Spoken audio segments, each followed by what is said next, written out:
Hi again. I wanted to talk next about conflict tip number 4, and that's going to be just about conflict.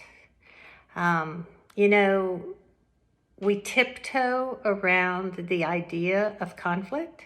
Sometimes when people ask me what I do for a living, I say I do the 2 things that nobody wants to talk about: conflict and end of life. And as caregivers, you may be dealing with a lot of both, but we have to talk about it. And when we talk about it, when we shine a light on it, just talking about it sometimes and shining light on it opens up that space that is so dark for us. So the thing about conflict is it is normal.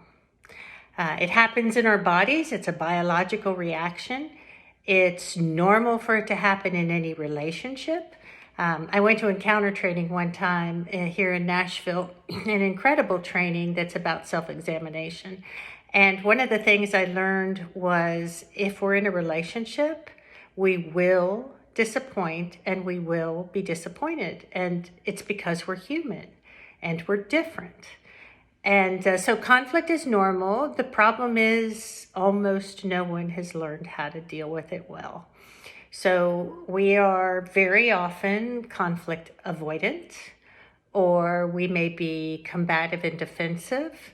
But our reaction without learning alternatives is to protect ourselves in conflict.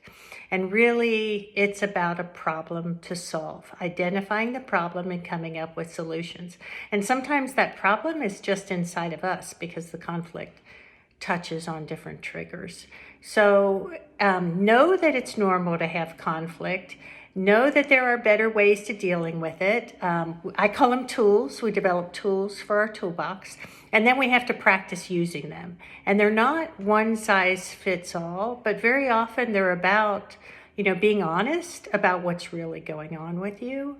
And the most important thing in conflict is listening, so that we understand each other's stories. I will probably talk about listening at another time, but for now, I hope you have a good day, and I'll see you with number 5.